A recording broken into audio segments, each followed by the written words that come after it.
c'est Logan et aujourd'hui on va parler d'un sujet assez important en ce moment, la fameuse super-héros fatigue. On va voir ce que c'est mais surtout est-ce que ça existe réellement. Bienvenue dans cet épisode de Parlons Ciné.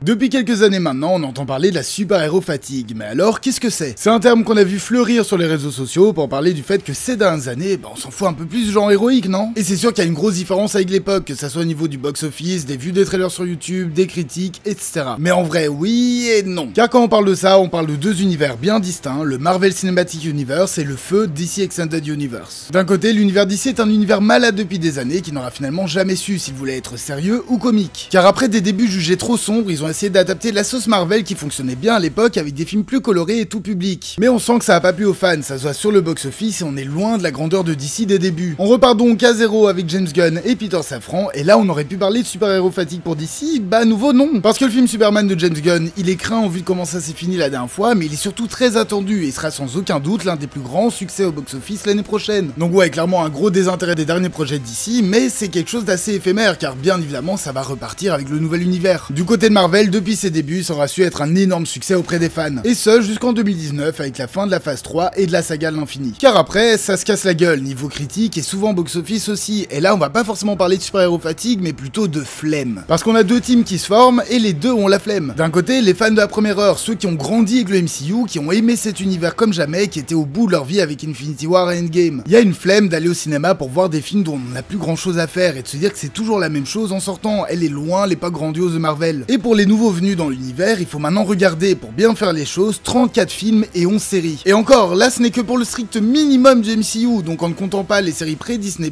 les films X-Men, les séries Netflix, etc., etc. Donc forcément, il faut avoir l'envie et le temps de se lancer dans un aussi gros univers, surtout quand vous entendez tous les fans sortir des séances en disant que c'était nul comme d'hab. Et il nous reste encore deux univers qui appartiennent à Sony, le Spider-Verse en live action et animé. Du côté live action, bon, est-ce qu'on en parle réellement? Les films sont mauvais, se cassent la gueule au box-office, c'est un peu logique. Par contre, du côté animé, là on surperforme. Donc ouais, peut-être une légère fatigue, mais une fois de plus, oui et non. Tout d'abord pour DC, leur force réside dans deux choses. Tout d'abord, la mythologie de leurs personnages. Sortir un film sur Superman ou Batman, évidemment que ça va faire du chiffre. Et leur deuxième force, elle est dans leur stand-alone, c'est-à-dire dans ces films qui ne doivent pas être interconnectés dans un univers avec plein d'autres films, dont les deux derniers les plus connus sont Joker et The Batman. Et là, du côté box-office et critique, on est quand même assez bien accueillis. Marvel, eux, vont plus chercher à viser le public de la première heure, que ce soit pour la conclusion d'une licence aimée des fans ou en jouant simplement sur la nostalgie d'une époque révolue. Si on prend 2023 et l'année en cours, on a eu 3 films de MCU, les 4 derniers films de l'univers DC, un film du Spider-Verse live action et un du Spider-Verse animé. Pour DC et Madame Web, la qualité n'est pas au rendez-vous et niveau box-office, c'est pareil, seul Aquaman s'en sort assez bien et encore ce n'est pas ce qu'Hollywood appelle assez rentable car le film a coûté 215 millions de dollars. Côté Marvel, bon, de Marvels, personne n'avait envie de le voir et personne n'a été, donc ça a été un énorme flop. Par contre, Across the Spider-Verse, c'est quasi 700 millions et il sera dépassé au box-office par Les Gardiens 3 qui a encore plus superformé. Et c'est sans parler du mastodonte Deadpool et Wolverine qui a gagné 500 millions de dollars en une seule semaine. Mais il est vrai que les fans du super-héros en ont peut-être un peu marre des univers malades, de voir un univers avec lequel on a grandi mais qui lui n'aura pas su grandir avec nous. Les fans de comics ont besoin de quelque chose de plus mature, qui leur correspond plus, et c'est justement dans ce moment de faiblesse de Marvel et DC que deux séries bien plus matures sont arrivées, The Boys et Invincible. Niveau produit super-héroïque, on a tout ce qu'il faut, mais avec une dimension gore, mature et avec de vrais sujets. Bref, tout ce qu'il fallait à ce gamin qui a grandi avec Iron Man et qui a besoin de s'imaginer que seraient réellement les héros s'ils existaient de nos jours. Pour conclure, il y a une flemme des grosses écuries qui font n'importe quoi en ce moment, mais quand ils font de bonnes choses, le public est au rendez-vous, et si pas, il se tournera vers d'autres produits super-héroïques qui sauront le ravir. La fatigue est là, mais pas sur le genre super-héroïque, car les fans de comics, eux, sont toujours là, et ils sont pas fatigués du tout, très loin de là. Et voilà, ce 3e épisode de Parlons Ciné est terminé, merci de l'avoir suivi jusqu'au bout, je suis très heureux d'être de retour avec ce format, d'ailleurs, donnez-moi votre avis en commentaire, que ce soit sur l'épisode ou sur la super-héros fatigue, et une fois de plus, ce n'est pas coutume, n'hésitez pas à liker, commenter, partager et vous abonner sont les plus grands soutiens pour la chaîne. Moi je vous dis à la prochaine, passez une bonne soirée.